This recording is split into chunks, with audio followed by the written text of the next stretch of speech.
Yeah, so tumemaliza positive way.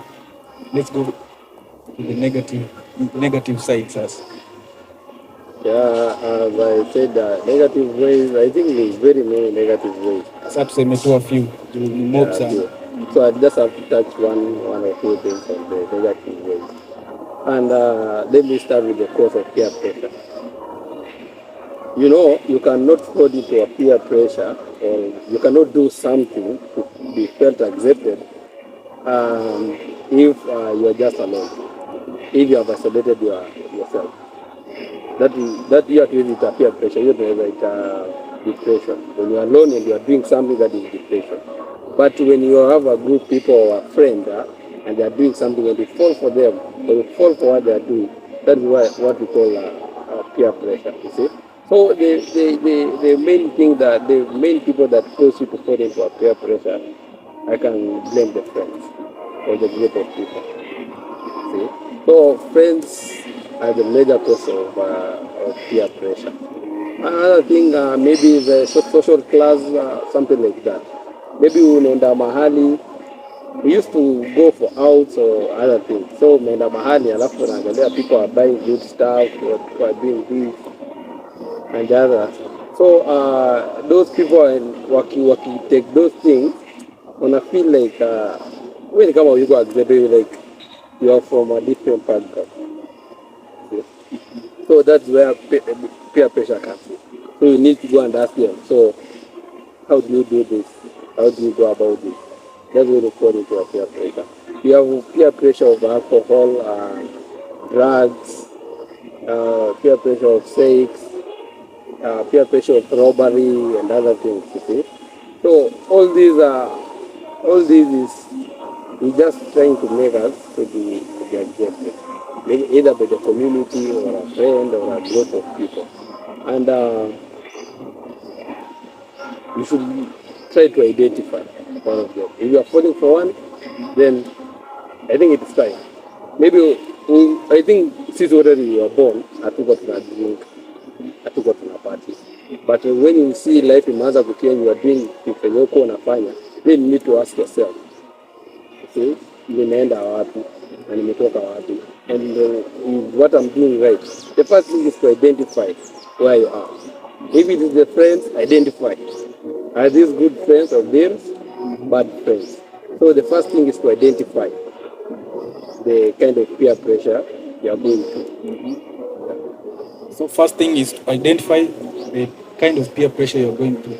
Alafu sasa ukisha identify, if you want to leave it, maybe kama kuna msee maybe ako affected na peer pressure, ndio.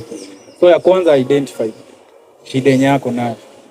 Alafu akitaka kuiacha ame-identify. The next thing anafaa kufanya. So the next thing is like to cope up with peer pressure. So it is a simple way. Ajikubali, sio? Yeah. I had a friend who told me a story one day.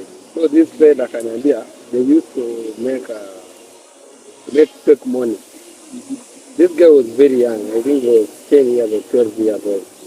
So this is a real life story. So alikuwa na wanaunda fake money. So that person kuna fake money, unajua ilikuwa influence. So that group they walikuwa very young, na unajua wanamtumia jini mtoto mdogo, wakona we can use this kind of so wakaanza kumkeep sana. Wataki akuje anaenda kwa watu sana kwa sababu he can easily reveal the secret. So this guy akashindwa kutoka from these people. Akitoroka akishikwa anapigwa.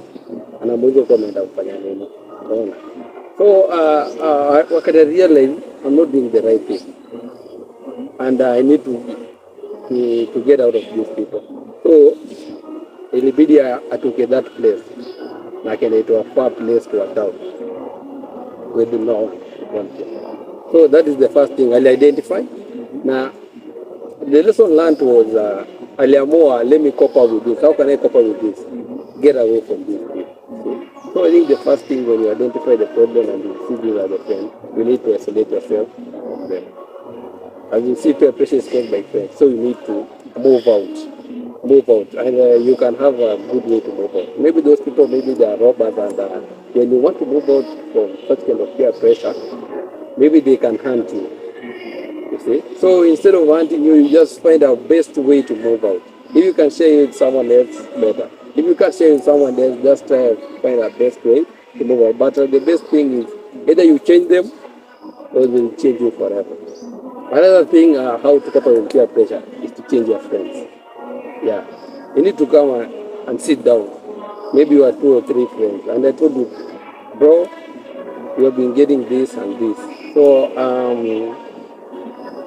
tunaweza fanya aje tujisaidie.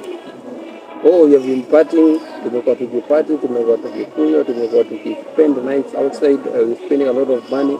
So tunaweza jisaidia aje sisi kama mayouth ama sisi kama friends. So we need to share the idea with the friends, kwa sababu ndio walikuikisha hapo, si ndio? So if the idea will work, tutakuwa create an impact to the community, or they will change. And if they won't change, then you need to pull out yourself. You need to walk So out. you try to change them first. Yeah. If they can, you change them first. You must try to change them first. It's to create an impact. If they can't change that, you need to walk out. That is the best way to handle a peer pressure. But don't mock them. Don't go and talk about them. So when you walk out, don't go and lazy around. Because if you go and lazy around, they wanasema alitoka kwetu and ndiye ameteseka sana. But sasa akitoka and when you get out of those people under peer pressure, when you get out of those people under peer pressure and you become successful or more successful, so watakuja kuuliza, oh bro, what happened? Silikuwa tu juzi tulikuwa na yetu tunafanya hivi na hivi. Nikwambia I told you guys nenye mkakataa. So if you want to come with me, you want to work with me, then acha vitu mlikuwa mnafanya. You see? So when you walk out into a peer pressure, that the negative peer pressure, you walk out of it, so try to change yourself first. You must identify yourself, change yourself. When you change yourself, you just change them indirectly. I hope kuna msee amelana hapo hivyo mazee. I hope kama kuna msee wamesema the first step you identify the kind of peer pressure you have, then the second you try to change your friends. Kama ni mabeshte ndio wanakufanya ufanye hivi, try to change them. Wakikataa mazee, itabidi tu umejitoa.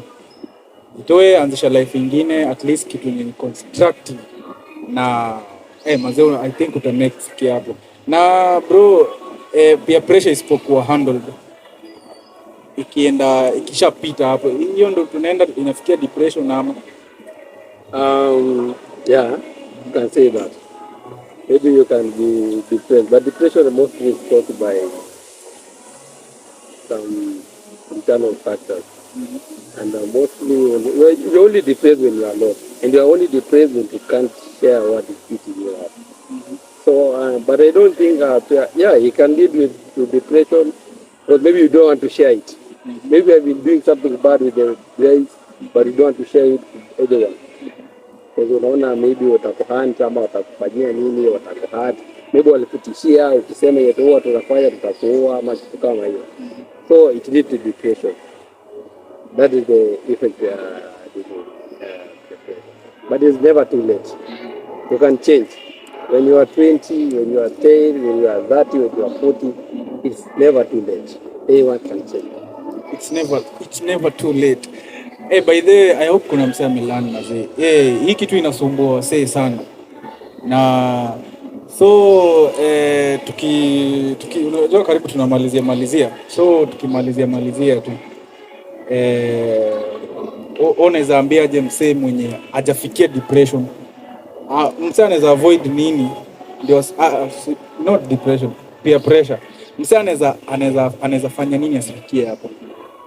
Asifikie kwa depression. Science zinagonga nini hizo msee anaona hapa hakuendi kuzuri.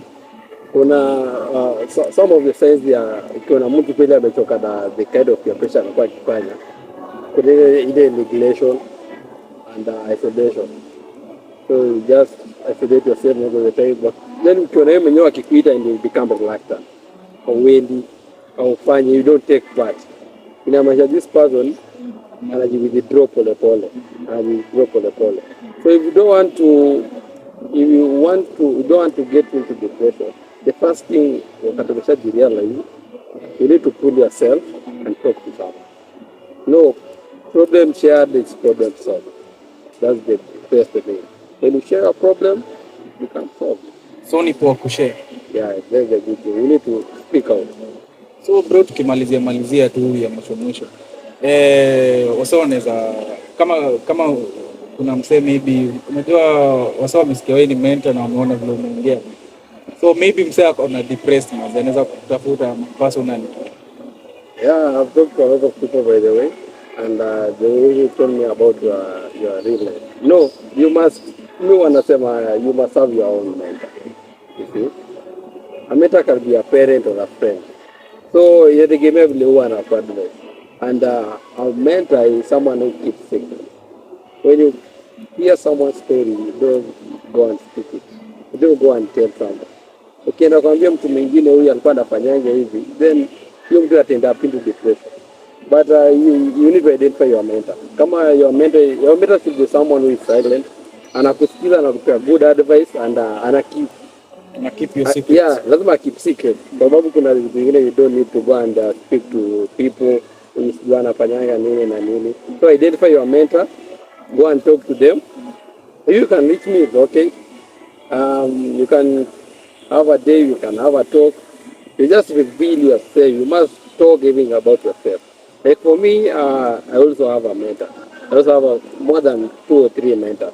There is someone who knows me in and out. Someone who knows my secret. And this someone can't share it out. You see? But I feel good when I'm down. I go and share, oh, this is happening to me.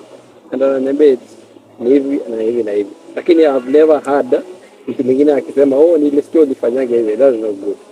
When you share your stories to your mentors, make sure the mentor, someone who is secretive, lakini anakusaidia in a positive way. If you are sharing with someone and someone anakusaidia, anakucheka, so you need to change pia. Unajua kuna vitu vingine huwezi ambia mtu na you just test. Unaambia mtu something yenye sio. So ukiona ameenda kusema unasema this is not the right one. But if you tell someone then unaona amekusaidia ni ukweli na ndio. Je, sikia story kwa mtu mwingine na umetoka hapo. That is the best person to talk to. So you must have someone to talk to, at least you can get out from peer pressure and avoid depression. So sawa, na tukimalizia hebu tuambie maybe msee anataka kujoin maybe Infinite Charities, maybe anabambika na kenye mnafanya na anataka kujoin, anaweza wapata aje? Okay, it's simple. Nilisema social media zetu handle the Facebook, Infinite Charities Kenya. Instagram it's Infinite, and WhatsApp you can hook up with me with my WhatsApp number. Alafu we can join you. To join, I think joining Infinite Charities Kenya is free, but before joining it, we need you to realize yourself first. You see, you just don't join because of crowd. Just don't join because we go for outs, we do this and this. You must join when you have realized yourself. What do I want to do? What impact am I going to create to the community? See? So if you want to join, you're much welcome, but first realize yourself before joining any organization. You must realize, because what you do is charity. No one is benefiting from it. So you're all welcome. Yo, thank you very much. Thank you very much. Hey, by the way, thank you Mazi. Thank you kwa kushow up. Thank you kwa kukaa Mazi. So wase wote last word unaweza ambia wase. Last word unaweza wase, it's never too late. I'll give you an example of this man who founded the KFC. It was 19 what? Somewhere there. This man was 63 years old. So for an old man like that to start something that we are using it till today, inakaa awkward, like amezeeka, so unaona like haizi fanya anything, but he founded something that will run forever in the world. So for me, I can tell you it's never too late. It's never too late. Anytime is the right time. Thank you so much. It's never too late. Anytime is the right time. Mumesikiza ma quotes bana. Yo, thank you very much mazee, wasenyo wamewatch mazee.